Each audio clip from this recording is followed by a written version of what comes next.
The smart investing moves that are actually destroying your wealth. It's 2026.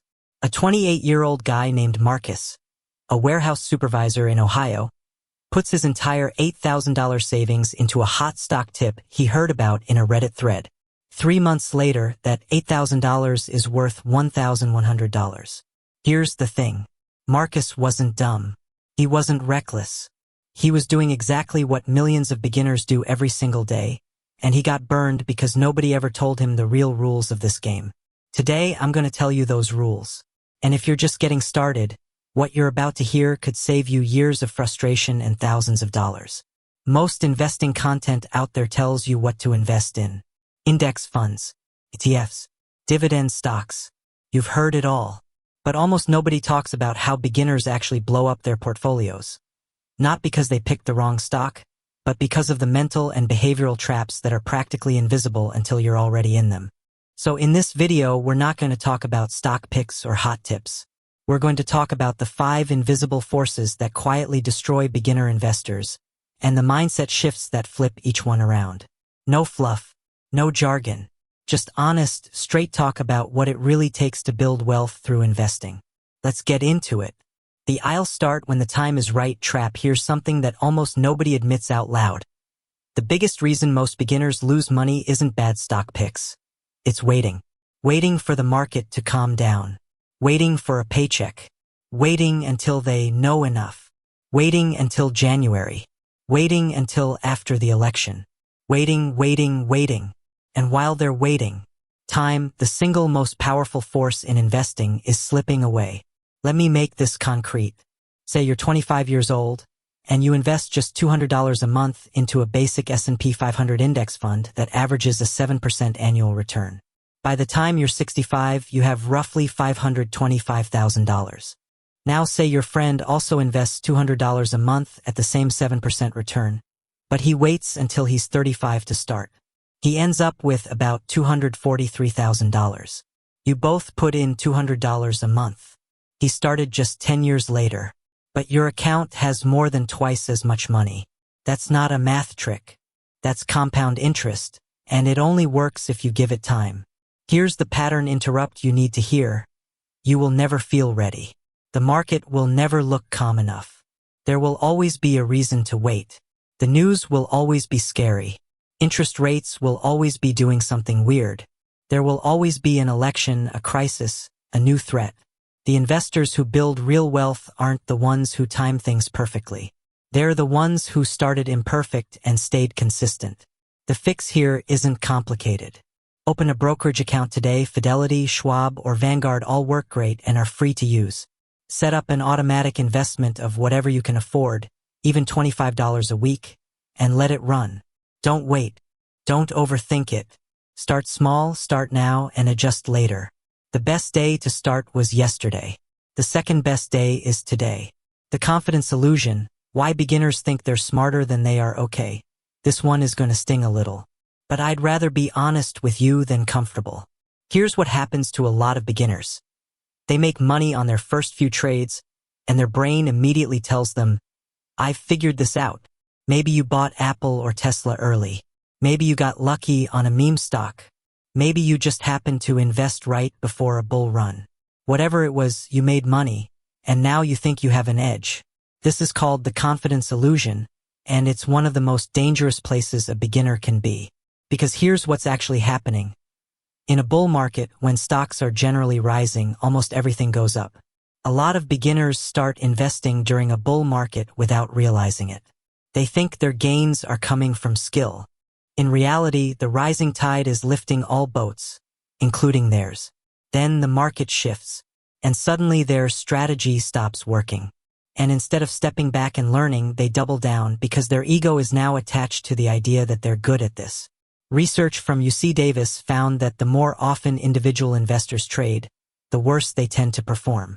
The most active traders underperformed the market by significant margins year after year.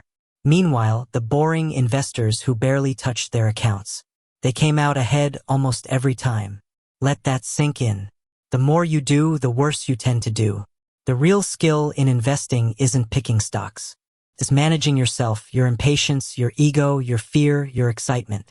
Stocks don't care how smart you are. The market doesn't reward overconfidence. Punishes it. The shift here is simple but hard. Stop thinking of investing as a game you can win through cleverness. Start thinking of it as a system you maintain through discipline. Your job isn't to outsmart the market. Your job is to stay in it, stay consistent, and not do something dumb when things get emotional. The "this time it's different" disaster, here's a phrase that has probably cost American investors more money than any single stock crash in history. This time it's different. You hear it every single time there's a market bubble. And every single time it's not different. It's always the same. Let's go back to 1999. The internet was brand new, and people genuinely believed that the rules of business had changed forever.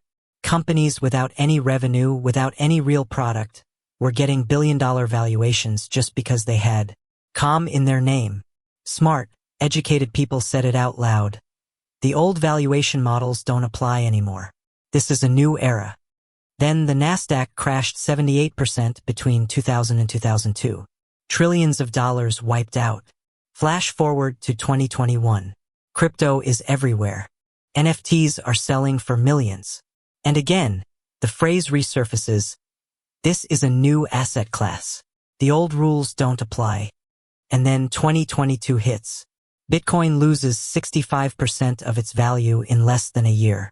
Countless NFTs are worth essentially zero. Here's what I want you to understand. Hype is not the same as value. Excitement is not the same as a business model. And when an investment becomes dinner table conversation, when your cousin who knows nothing about finance is asking you if you've bought it yet, that is usually a sign that you're near the top, not the beginning. This doesn't mean you can never invest in new, exciting things. It means you need to ask one question before putting your money anywhere. What is the actual underlying value here? A great company creates real products or services that real people pay for. It generates cash. It grows. That's what you're buying when you invest in a stock, a piece of a business. If you can't explain what the business actually does and how it makes money, you probably shouldn't own it. The rule of thumb. If the only reason you think an investment will go up is because other people will keep buying it and driving the price higher, that's not an investment. That's a game of hot potato. And someone's going to be left holding it when the music stops. The hidden tax you're paying without knowing it, this one is quiet. It doesn't make headlines. Nobody talks about it at the dinner table. But over the course of a lifetime, it can cost you more than a stock market crash. We're talking about fees. Now I know fees sound boring. But stay with me because the numbers will genuinely shock you. Imagine two people, both 30 years old. Both invest $500 a month for the next 35 years. Both earn a 7% average annual return. Person A invests in an actively managed mutual fund that charges a 1.5% annual fee. That sounds tiny, right? 1.5%. Person B invests in a low-cost index fund that charges 0.4%, which is standard for something like a Vanguard or Fidelity Total Market Index fund. After 35 years, Person A has about $760,000. Person B has about $1,020,000. That's a $260,000 difference. From a fee that felt invisible. Here's why it's so damaging.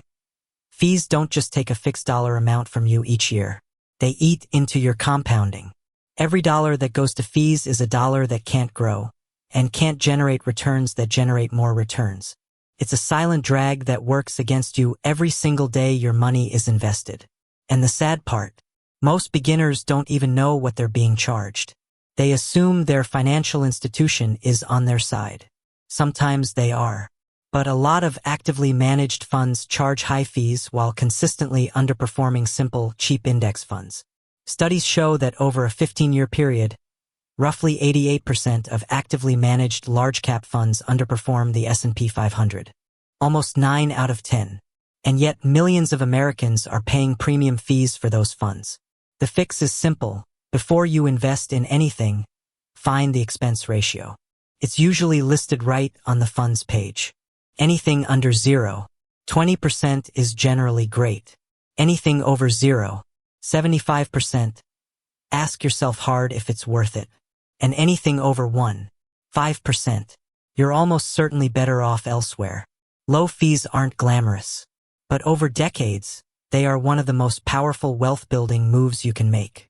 The missing piece nobody talks about, your financial foundation, all right? Last one. And this might be the most important point in the whole video, because it's the thing that causes all the other mistakes to snowball. Most people start investing before they've built a financial foundation. And that single mistake makes every other mistake worse. Here's what I mean.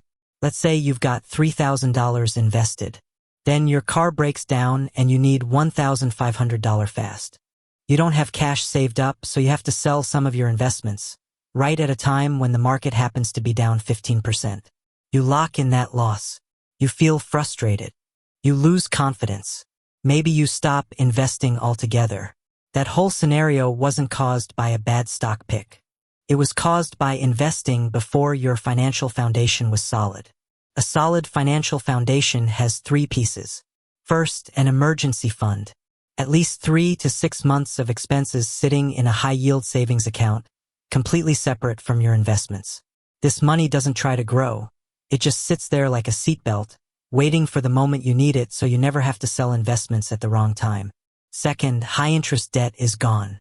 If you're carrying credit card debt at 20% interest and investing money at the same time, you are mathematically losing ground. A guaranteed 20% return by paying off that debt beats almost anything the market will give you. Pay it off first. Third, you know your real number. How much can you actually afford to invest each month without feeling financial pressure? Not the number you wish it was, the real one. Because investing money you actually need leads to panic selling, which leads to losses. Be honest with yourself, start where you are, and increase that number as your income grows. Once these 3 things are in place, now you can invest with confidence. Now a market dip doesn't scare you because you have cash reserves. Now you're not forced to sell at the worst possible time. Now you're playing the long game from a position of strength. The real secret nobody wants to admit, here's the truth that ties all of this together. Building wealth through investing is not complicated. But it is hard because it requires doing boring things consistently over a long period of time, while every headline, every social media post, and sometimes every person around you is screaming at you to do something different. The investors who win aren't the ones who find the best stock. They're the ones who start early, keep their costs low, don't blow themselves up with emotional decisions, and stay in the game long enough for compound interest to do the heavy lifting. That's it. That's the whole game. You don't need to be a genius. You don't need a finance degree. You don't need to watch the market every day. You just need a simple plan, a solid foundation, and the patience to let time do what it does. The people who fail at investing almost always fail for behavioral reasons. Not because the market is rigged against them, not because they didn't pick the right stocks. They fail because they got in their own way. So stop getting in your own way. If this video helped you see something about your money habits that you hadn't seen clearly before, do me a favor, hit the like button right now. It genuinely helps this channel reach more people who need to hear this stuff. And if you want to go deeper, we've got a video coming next week on exactly how to build that first simple investment portfolio from scratch. What accounts to open, what funds to use, and how to set it up so it runs on autopilot. Make sure you're subscribed so you don't miss it. Leave a comment below and tell me, which of these 5 traps hit closest to home for you? I read every single one. And remember, the best financial decision you can make today isn't finding the perfect investment. It's simply deciding to start. See you in the next one.